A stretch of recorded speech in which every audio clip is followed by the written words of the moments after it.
But kill that drama. Go talk to them. Because if you break all these family connections, what if some trauma does stem through something and you can't get a hold of them, or you're not talking to your brother, sister, and God forbid something happens to them, and then it's like, damn. The last time I talked to them or saw them, I punched them in the face, or they punched me in the face, and I was like, "Fuck you, bro! I don't ever want to see you. I'm not doing this."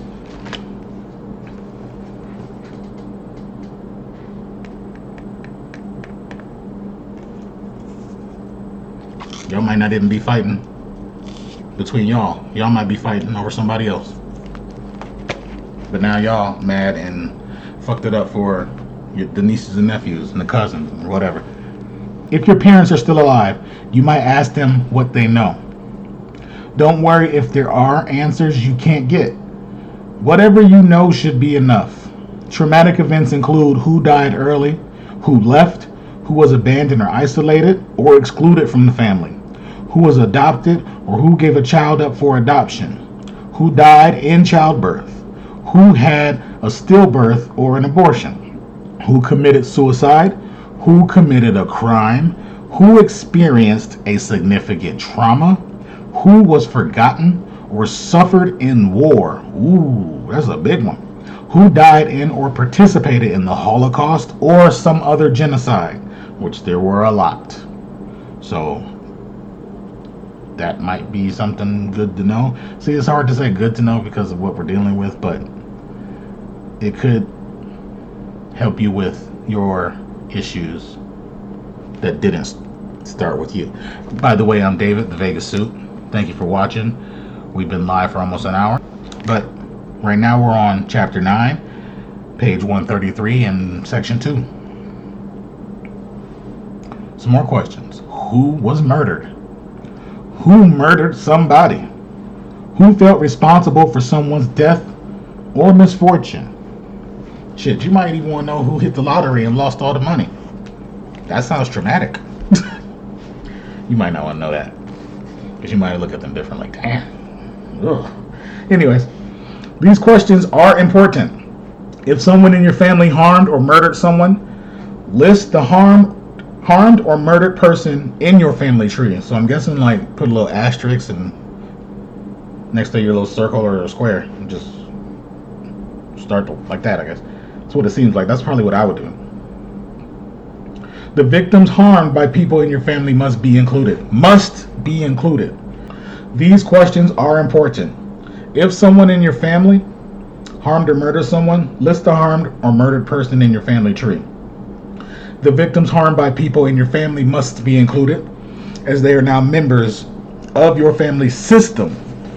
Not tree, but in the family system, with whom you could be identified. Likewise, list anyone who harmed or murdered a member of your family, as you could also be unconsciously identified with this person. Keep going. Who profited from another's loss? Excuse me. Who was wrongly accused of something? Who was wrongly accused of something? Who was jailed or institutionalized? Who had a physical, emotional, or mental disability? Which parent or grandparent had a significant relationship prior to getting married, and what happened? List any former partners of your parents and grandparents. That's a lot of information. Who has that? Yikes. But I just watched this show, Kevin Samuels. So it says which parent or grandparent had a significant relationship prior to getting married, and what happened?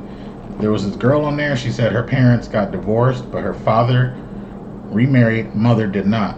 And it was something about, Kevin was like, so why are you looking for advice from your mom still? Maybe you should go talk to your dad. And I kind of was like, damn, that's crazy. Because if the father remarried, it was like maybe he was all about love. And if the mom didn't, there was something that stopped her from looking for love. You know what I'm saying? Like, she was for the streets, basically. So maybe she ruined the marriage because she was for the streets, if that's ultimately what she was going to do once divorced. I don't know. I didn't. He didn't dissect it anymore. She didn't dissect it anymore. But it was that, and in my head, I was like, damn, that's deep. The last line we read was list any former partners of your parents and grandparents. List anyone else you can think of who was deeply hurt by someone or deeply hurt another. At the top of the genome, write down your core sentence. Now look at everyone who belongs in your family system. Just reading that makes me think, if you really think you have a family trauma that you've inherited and you fear something that you can't trace back to, like, I jumped off a roof, sprained my ankle, now I'm afraid of heights type thing, then this might really help you. You should check this book out at your local library or buy it.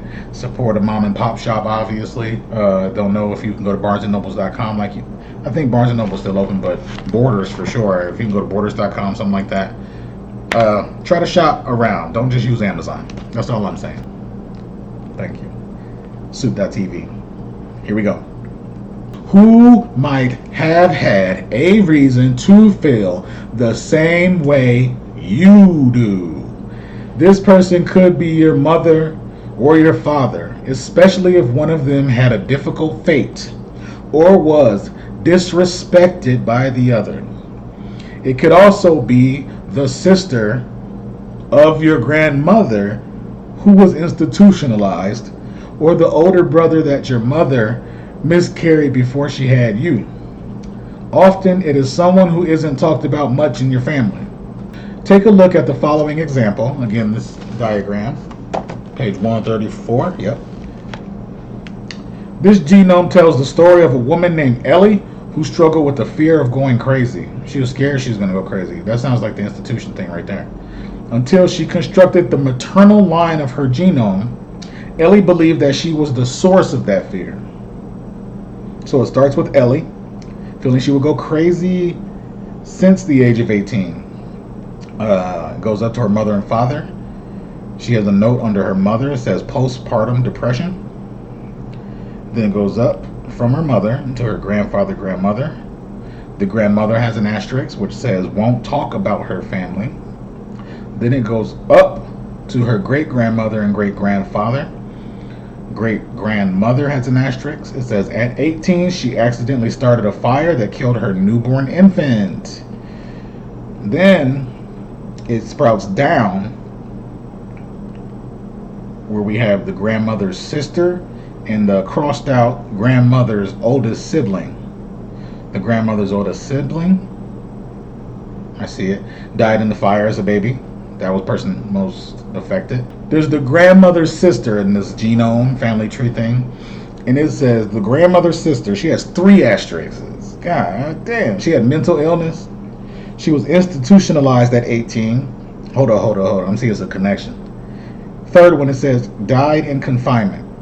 So Ellie felt like she was going to go crazy since she turned 18. 2 people, grandmother, sister, and her great-grandmother, both had something happen at 18. The grandma's sister was institutionalized at 18. But the great-grandmother at 18 set that fire that killed her newborn infant. So Ellie basically pulled all that down from her family tree and was like, guarantee I'm going crazy. When my 18th birthday comes, I'm going crazy. Whew! Yo, this book is like dark, but psychology is dark. I don't know why I like psychology. Maybe because I'm just curious and chemistry's hard. They say a naturally curious person makes a great chemistry student, teacher, or just person. But chemistry hard, bro. Like, the darkest psychology thing I've ever experienced in a movie was watching Jennifer Lopez in The Cell as a kid. I should have waited 4 or 5 more years. I should actually watch that now as an adult, but maybe I have a traumatic experience because I watched it too young. Alright, again, we're on chapter 9, the core trauma, page 135. It didn't start with you. In the genogram, which is a family tree, it's easy to see that the feeling of going crazy did not originate in the current generation with Ellie. For sure. Ellie's great aunt was institutionalized at 18 and died alone and forgotten. That's crazy. No one in the family ever spoke her name or told her story. So how'd she get this information? No one spoke her name and told the story. Ellie never even knew that her grandmother had siblings and discovered the information only through repeated inquiries. So she was digging, bro. Digging. Somebody said, "Here, fine, go away." Oh, man. Interestingly, the great aunt was committed to a state hospital at 18, the same age the great grandmother was when she started a fire that killed her newborn. So Ellie made the connection by digging. Or no, Ellie is backwards. She thought she was going to go crazy.